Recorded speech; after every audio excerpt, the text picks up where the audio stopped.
comentario será un poco distinto a lo habitual. Yo quiero hacer un relato de lo que ha sido mi experiencia como mamá en lo que se refiere a la diferencia entre hombres y mujeres. Quiero ofrecer un testimonio. Como algunos de ustedes saben, tengo 9 hijos, 6 mujeres y 3 hombres. Y recuerdo que una de las cosas que me sorprendió desde que eran muy niños es que las diferencias de sexo empezaron a hacerse patentes entre los 8 meses y el año.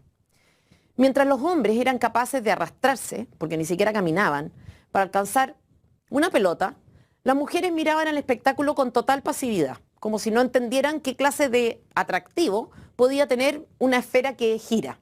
Yo misma hasta el día de hoy no lo entiendo. Y si mis hijos, hombres, gozaban armando legos, mis hijas preferían jugar a ser profesoras o mamás. Compartían las muñecas, es cierto, pero no la forma de entretenerse con ellas. Las niñitas las acunaban. Sus hermanos las tiraban desde la ventana del segundo piso para ver si podían volar. Cuando los bañaba, muchas veces a todos juntos, la entretención máxima de los hombres consistía en arrancar de la tina y correr sin ropa por la casa. Eran unos pequeños exhibicionistas. Las mujeres, en cambio, reclamaban por tener que bañarse con sus hermanos. Eran contrarias a la promiscuidad que yo favorecía. Las feministas dirán que mis hijas crecieron bajo la opresión de los estereotipos heteropatriarcales y que mis hijos deben ser unos machistas cuya violencia de género fue avalada desde su más tierna infancia por su propia madre. No es así, son encantadores. No pido que me crean, pero soy objetiva. La verdad es que las preocupaciones que yo tenía en ese periodo de mi vida eran bastante simples. Se trataba de lograr que mis hijos sobrevivieran. Eso principalmente, protegerlos de sí mismos. Y luego que desarrollaran sus talentos, que cultivaran sus intereses. Nada más. Jamás pensé que en mi familia hubiera 3 pervertidos porque les gustara deambular desnudos por la casa cuando eran chicos. O que estaba ante potenciales maltratadores de mujeres por el hecho de que hubieran descuartizado a una que otra muñeca, cosa que de hecho ocurrió. Jamás lo pensé y de hecho estaba en lo correcto. Son niños extraordinariamente respetuosos, normales.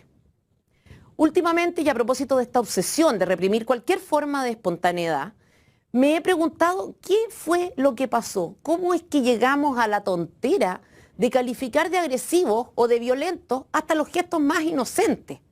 ¿Desde cuándo es que abrirle la puerta a una mujer o dejarla pasar es ofensivo? ¿Desde cuándo es que hablar de mi mujer es denigrante? ¿Cómo habría que denominar entonces a la propia madre? Bueno, se puede decir mi mamá, como la mujer que me parió, o a la propia hermana, como la mujer con la que comparto padre y madre, para que ninguna se sienta cosificada. ¿No sería mejor hacer que quienes se sienten afectadas por cuestiones como esta se hagan ver, en lugar de pretender que una sociedad entera camine al ritmo de una susceptibilidad que, lamento decirlo, pero es cierto, alcanza niveles enfermizos? Nada de eso es agresión, nada de eso es violencia. Y voy a decir más, una cierta dosis de agresividad en el ser humano no solo es inofensiva, sino saludable y necesaria. De hecho, cuando toda la agresividad humana se inhibe como peligrosa, lo único que se logra es que se acumule una enorme cantidad de energía que en el largo plazo opera como una bomba atómica. De hecho, sin una dosis mínima de agresividad, el ser humano, hombre y mujer, no sobrevive. Y esa dosis no hay que asfixiarla en los niños porque la necesitan, de nuevo, insisto, para vivir. Por otra parte, uno se pregunta también, ¿no es verdad que la agresividad masculina, en dosis socialmente aceptable, obvio, es atractiva para la mujer? De lo contrario, no entiendo cómo se explica el éxito que tuvo en las mujeres la novela 50 sombras de Grey, que en el fondo relata un fenómeno sadomasoquista. ¿No es la sexualidad humana un juego agresivo en el que el hombre irrumpe violentamente en la mujer que se deja poseer? ¿También es cultural esto? Y si es cultural, ¿por qué los animales funcionan casi siempre con la misma lógica? ¿Por qué el macho busca y la hembra recibe? La violación y el abuso sexual son inaceptables, pero ¿qué relación hay entre conductas anómalas como esa y el hecho de pretender, como pretenden las feministas, que los hombres tengan que pedir permiso notarial para hacernos una insinuación, no sé, que no nos miren por más de 3 segundos, so pena de ser calificados de agresores? No hago una apología del violador, del don Juan, del que no conoce límites ni sabe de respeto. Por el contrario, distingo entre la agresividad de un enfermo y la que es normal y deseable, porque permite hacer descargas de manera controlada. En fin, cuando los niños crecieron un poco, empezaron a ir a casa de amigos. Hasta el día de hoy, si les pregunto cómo les fue, los hombres me informan con solo 2 palabras, bien o mal. Las mujeres, en cambio, proporcionan una cantidad de detalles y elaboran una cantidad de interpretaciones difíciles de asimilar, y eso que soy mujer. En lo que se refiere a los libros, mientras ellos se interesaban por relatos de aventura, de acción en el fondo, a ellas les atraían las novelas intimistas, las que se hacían cargo de los problemas más profundos del alma humana. Y la verdad, no veo en nada de lo que he dicho un menoscabo.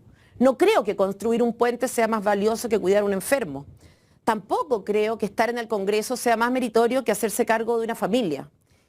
Y si algún cambio creo que debiera producirse es en la línea de valorizar, revalorizar las actividades más propiamente femeninas, de repensar el mundo en este sentido antes de pedirle a la mujer que renuncie quizá a sus propios intereses, a sus prioridades, a su ser más íntimo, porque socialmente es considerada inferior cuando lo hace. De hecho, a mí me llama la atención, mucho la atención, que algunas de las personas que intentan ofenderme lo hagan diciéndome que mejor me quede en la casa, que me dedique a parir, como si hacer un comentario de este tipo, como el que estoy haciendo, fuera socialmente más meritorio que eso otro.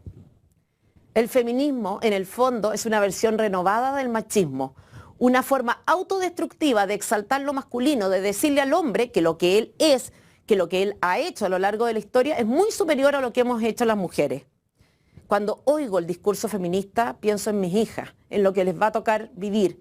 Y una de las cosas que me preocupa es que en este ideal de ser igualada al hombre, sean absorbidas en su feminidad. Que la presión social las obligue a ser tan competitivas y agresivas como un hombre porque nadie se hace cargo de su especial delicadeza. Que sean minusvaloradas o despreciadas si es que sus preferencias o sus prioridades no son las mismas de su hermano. Que tengan que actuar como fieras en el espacio profesional porque sus diferencias específicas no son reconocidas como valiosas. Que tengan miedo de decirle al hombre que las quiere, que necesitan ser protegidas para no parecer débiles. Que no se atrevan a reconocer que el sexo casual es para ellas algo tremendamente frustrante, porque ser distintas a ellos pasó a ser considerado como una deficiencia. Definitivamente, el feminismo, casi en todas sus versiones, es una nueva forma de machismo, un machismo renovado, una manera en la que el hombre absorbe y anula a la mujer en lo que le es propio y diferenciador. ¿Qué es lo que el feminismo está logrando? Un mundo inhóspito para la mujer y perfectamente funcional para el hombre.